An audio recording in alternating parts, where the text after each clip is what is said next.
আসসালামু আলাইকুম। কেমন আছেন সবাই? আশা করি আল্লাহ তাআলার অশেষ রহমতে সকলেই ভালো আছেন। আজকে আমরা চলে এসেছি আমাদের ছোট্ট খামারের ছাগল সংগ্রহের জন্য আমাদের পার্শ্ববর্তী এলাকায় ফুলছড়ি হাটে। আজকে আমরা হাট দেখার পাশাপাশি ফুলছড়ি হাটের সৌন্দর্যটা তুলে ধরবো আপনাদের সঙ্গে। যাক, আর কথা না বাড়াই, ভিডিওটি শুরু করা যাক। আমরা ফুলছড়ি হাটে এসে একটু ঘোরাঘুরি করে দেখতে পেলাম ফুলছড়ি হাটের নদীর তীরেই অনেক রেস্টুরেন্ট তৈরি হয়েছে। তার মধ্যে উল্লেখযোগ্য একটি রেস্টুরেন্ট হচ্ছে ভাসমান রেস্টুরেন্ট। নদীর তীরেই ড্রাম সেট বা ভাসমান অবস্থায় তারা রেস্টুরেন্টটি তৈরি করেছেন। এটি দেখতে না যতটা সুন্দর, উপভোগ করাটা তার থেকেও বেশি সুন্দর। আমি জানি না আপনারা ক্যামেরাতে কেমন দেখতে পারছেন, তবে আমরা সকাল টানে এসেছি তো সেজন্য লোকশূন্য। বিকালবেলা অনেক লোক জড়ো হয় এই জায়গায়। তো আপনারা ভিডিওটি কন্টিনিউ করতে থাকুন, আমি আপনাদেরকে দেখাই ফুলছড়ি হাটের সৌন্দর্যটা।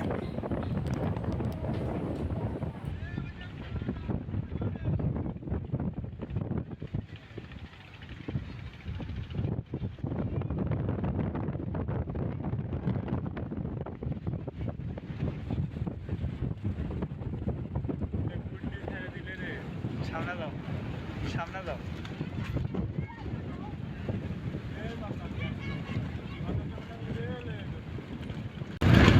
কারো যদি মন খারাপ থাকে, মনটি ভালো করার জন্য এরকম একটি পরিবেশে আসলে মনটি অটোমেটিকলি ভালো হয়ে যাবে। তো আপনারা দেখতেই পারছেন।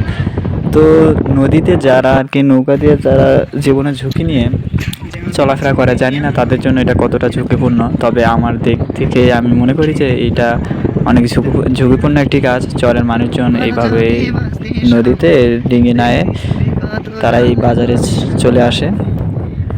তো মূলত এই হাটটি চলেই মূলত চর এলাকার মানুষদের জন্য। তো এই হাটের সব ধরনের জিনিসই মোটামুটি পাওয়া যায়, খালি গরু বাদে। মানে গরুর হাটটি সামনে, আর একটু সামনে ভরতখালিতেই ওঠে।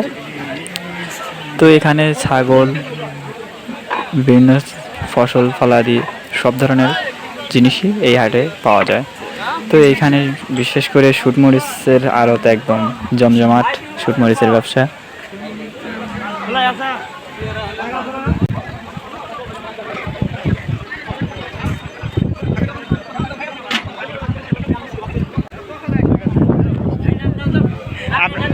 আপনারা কি খামারও করবেন? কিসের জন্য? এটা কত হলো? হ্যালো, এটা কত হলো? 9,500।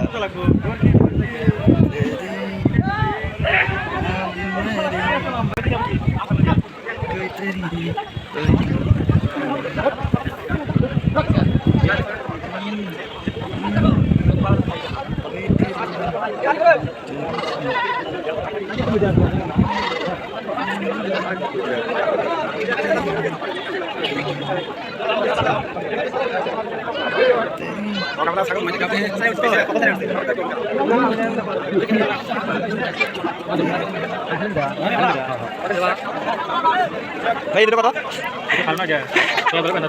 না গেল নিয়ে আয়। তো আজকের মন ভিডিওটি এখানেই শেষ। দেখা হবে নতুন কোনো ভিডিওতে। ধন্যবাদ সবাইকে। আসসালামু আলাইকুম।